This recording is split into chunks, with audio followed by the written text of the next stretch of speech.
You know that time when there is a point in our life when we come across certain stories that stay with us for a long, long time, or perhaps a lifetime.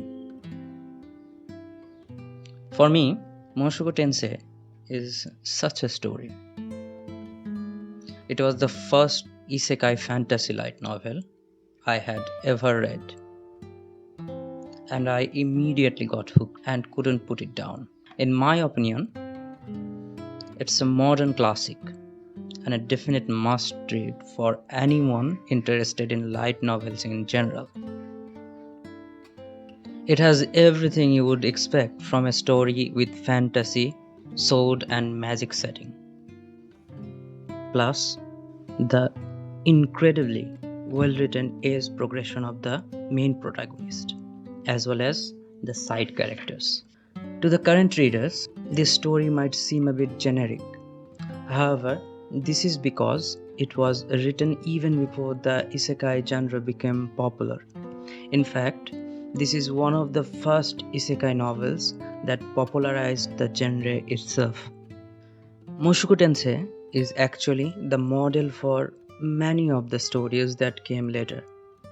However, for some reason, the isekai we see today only seem to have adapted the somewhat negative side of Mushoku Tensei and didn't even bother to follow the original intention of the novel, which is isekai is in fact all about getting another chance at life itself.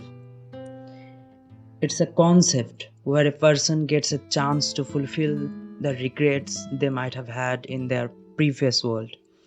By coming to a new world, they can start with a clean slate. They can become better as a person, as a human being, and mend the flaws they might have had and do great things. Maybe start a new family and live life to the fullest. And that is exactly what Rudius, the protagonist of Mushoku Tensei, does. At the beginning, we get to see the very worst of Rudius. He is awfully perverted, a degenerate, who comes off as unlikable and disgusting. His character and the way he tends to act might turn some people off, but he is written that way for a reason. Rudius was bullied and humiliated at school. He became traumatized and turned his back from the society. It's said that an empty mind is a devil's lair. By locking himself away in his room, Rudius began to fill the void in his heart with anything and everything he could get his hands on. He immersed himself in playing video games, watching animes, reading mangas, and these things provided him with a sense of achievement and entertainment. Things like doujins, hentai, and eroge fulfilled his sexual needs. As a shut-in, his need for food, clothes, and accommodation were provided by his parents. He had everything he needed to live, but nothing that could give him a life. He had become a living tumor in the society. With the death of his parents, his source of livelihood disappeared. He suddenly found himself on the street, drenched in rain, where he would see the end of his life on earth and begin a new journey. It is worth mentioning that in the scene where Rudius is hit by the truck, or the infamous truck cone, we get a glimpse of the inherent will to do good inside Rudius. If he was truly a rotten person, he wouldn't have tried to save those high schoolers. And Rudius tried to save them almost instinctively, which proves a certain point. That although Rudius was rotten, he wasn't rotten to the core. Somewhere inside of him, he had the potential to do good. It's just that this society had managed to give him a severe enough wound so that his potential was stepped underfoot. before it could even flourish.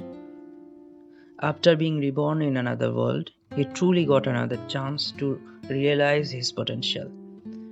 Here, we see Rudius truly grow as a human being. He conquers his past trauma, reins in his perverted nature, and tries to become a functioning member of the society.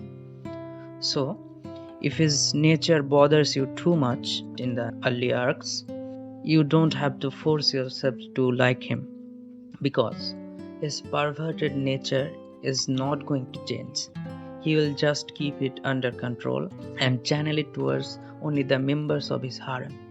Most readers find it hard to sympathize with Rudius due to this exact reason. Most negative reviews about his character usually points to his younger days, but the entire point of the story is to see how he matures later on as he explores this vast wide world. The world is a major attraction of this light novel. There are very few light novels in existence that had so much care put into world building. We come into contact with various magical races, their countries, and their cultures, as Rudius tries to learn new languages in order to assimilate himself into various foreign societies. The descriptions are so detailed that it becomes something more than mere fiction. It becomes a reality. The various side characters also adds to this reality. The writer takes care to focus on these side characters, and we get to know their lives, their motives, and their struggles. Even the antagonists get similar treatment. The writer managed to develop interesting characters on both sides, be it antagonist or the protagonist. He takes care to develop their relationships as well as plan out various turning points. Although the writer tends to drag the story sometimes, it's all worth it because it all leads up to one of the greatest endings in all of light novel history. The writer tries their best to create a balance between humor and drama. The protagonist knows his own limits and is aware that there are some greater powers in work to turn him into a chess piece. However, he is willing to go along with it until he becomes more powerful and can control his own future. All the politics, power struggle, and the drama adds up to a single story that is able to continuously grab the reader's interest. The true beauty of the story is that it is as realistic as possible. No one is perfect. Everyone has flaws and makes mistakes. The main takeaway of the story is that if even an utter trash like Rudius can change, so can you. It's never too late to change and mend the mistakes of the past. It wouldn't be right to judge Mushoku Tensei without experiencing the entire journey of Rudius, from the beginning to the end. It's a story of someone who had nothing, stepping up to take back what he had originally lost. It's the story of a person who never forgot his past, even after he came to another world. This is a story of a person who lost everything and knows how it feels to lose. He knows compassion. This is a story of a person who had given up but had the courage to take that first step towards a better self and build a better future. This is not a story about a pseudo-immortal, overpowered protagonist. This protagonist can die. He understands fear, yet he moves on with courage and takes the necessary steps when it is needed. This is the story of Rudius Greyrat, from his rebirth all the way to his eventual death. Thank you for listening. If you like my work, please subscribe and hit that like button. And stay safe and healthy till we meet in the next videos.